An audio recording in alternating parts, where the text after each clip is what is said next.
여러분 안녕하세요. 이번 영상에서는 영어 듣기 할 때 시간 낭비하는 법 5가지에 대해서 말을 해볼게요.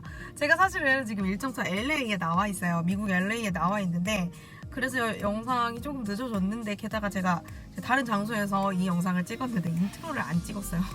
진짜. 네, 아무튼 그래서 본격적인 영상은 다른 배경으로 나올 거예요. 자, 그럼 지금부터 시작해 볼게요. 저는 참고로 불어과를 나왔는데요. 이 불어과를 처음 입학을 해서 제가 그 수업 과목 중에 이런 수업이 있었어요. 듣발. 우리가 듣발이라는 수업을 신청을 필수로 했어야 되는데 이 듣발이 뭐냐 하면 바로 듣기와 발음이에요.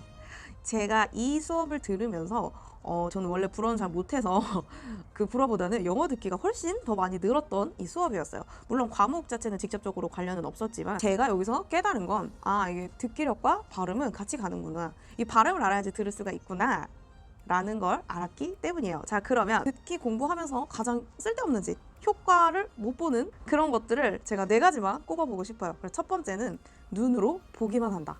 이 눈으로 읽기만 하면서 우리가 문장을 공부하면 듣는 데는 아무런 소용이 없어요. 다시 한번 말하지만 발음을 알아야 들을 수 있어요. 자, 그런데 이 발음을 알려면 내가 스스로 읽어봐야 돼요. 직접 읽어봐야지만 그 발음을 알 수 있기 때문에 내가 눈으로 문장을 읽어서는 들을 수가 없다. 두 번째, 한 번씩만 따라한다.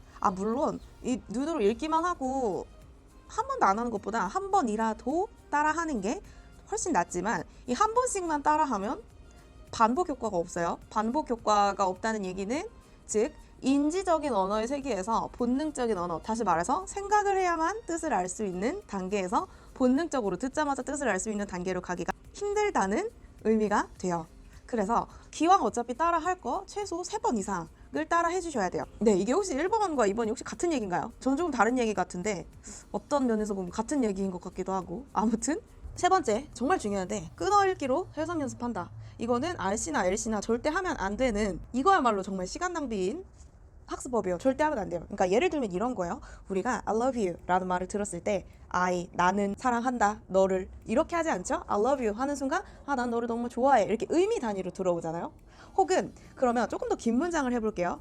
I like the way you are. 여기서 이제 이거를 우리가 자연스럽게 받아들이려면 나는 좋아해 네 있는 그대로 이렇게 의미 단위로 우리가 이거를 받아들여야만 언어 학습을 하고 있다라고 말을 할 수가 있는데, 이렇게 나는 좋아한다, the way, 방법, you, 네가, are, 존재하는, 이렇게 하면 이 문장이 다 끝나고 해석을 다 했어도 무슨 의미인지 머릿속에 하나도 남지 않고, 다시 말해서 언어 학습이 안 된 상태가 되겠죠. 그 문장에 대한. 그러니까 이거는 너무너무 시간 낭비. 다시 한번 말을 하지만 단어로 끊어 쓰지 말고 한국어로 자연스러운 의미로 그 문장은, 영어 문장은 단어가 아니라 하나의 의미가 돼서 우리에게 전달이 돼요. 예를 들어 조금 더 이제 긴 문장을 우리가 받아들인다 하면 I like the way you are whatever you do 하면 한 번에 우리가 나는 너가 있는 그대로 좋아, 너가 무엇을 하든지 이렇게 한 번에 받아들일 수가 있는데, 끊어쓰기로 하면 나는 좋아해 너를, 나는 좋아한다 방법을, 네가 존재하는, 그래서 whatever 무엇이든지 you 네가 하든.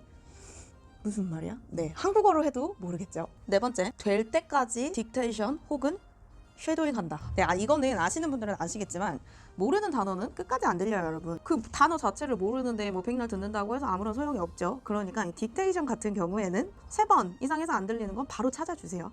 단어를 찾아주시고 해설지를 찾아주세요. 그리고 쉐도잉 같은 경우에 이제 이 쉐도잉은, 그러니까 이 쉐도잉의 정확한 의미가 그거죠. 원어민이 이제 말을 했을 때 똑같은 속도와 똑같은 억양으로 마치 그림자처럼 그 원어민이 막 말을 하고 있을 때 마치 이제 돌림노래처럼 듣자마자 바로 이렇게 똑같이 말을 하는 건데, 이거는 여러분 한국어를 해도 어려워요.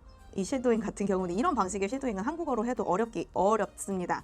그래서 제가 여기서 이제 포인트를 드리자면 중요한 건 속도가 아니에요. 중요한 건 속도가 아니고 높낮이에요. 억양.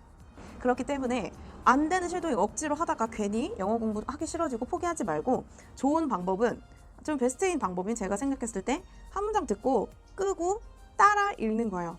따라 읽는 거. 똑같이 해설지 보고 해도 스크립트 보고 해도 괜찮아요. 듣고 억양을 기억했다가 스크립트를 보고 따라 읽기 정도만 해주셔도 굉장히 효과가 좋습니다. 우리를 어렵게 하드하게 푸시하고 시험한다고 학습이 더 많이 되는 건 아니고, 영어의 포인트는 그거죠. 이게 이 뜻이구나 정확하게 인지를 하고 그 다음 따라 읽는 것, 반복해서 따라 읽는 것, 인지하고 반복하는 것. 이 두 가지 포인트이기 때문에 굳이 안 들리는 것, 그리고 안 되는 것에 매달려서 우리가 시간 낭비할 필요가 없겠죠. 자, 그래서 제가 이제 이 네 가지까지만 하려고 했는데 하나만 더 해볼게요. 하나만 더. 이게 약간 듣기 공부하는데 시간 낭비, 이 인지 얘기가 나와서 하는 말인데 시간 낭비 중에 하나 더.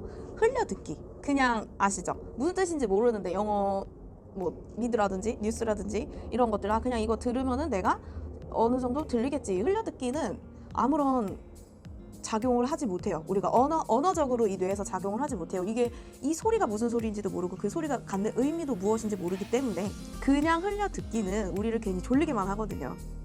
그래서 제가 추천하는 방법은 길을 걷다가 혹은 뭐 버스에서나 차 안에서나 뭔가를 듣고 싶으면 내가 스크립트를 다 아는 그 문장에 있는 단어와 구조와 해석을 전부 아는 것들을 들어주세요. 반복해서. 그거를 들으면서 내가 머릿속으로 정확한 의미를 정리할 수 있는 음원 파일을 들어주시면 굉장히 좋습니다. 여러분, 이 영상이 도움이 되셨나요? 이 영상이 도움이 되셨다면 좋아요, 구독, 댓글 모두 환영입니다. 그럼 또 만나요. 바이바이.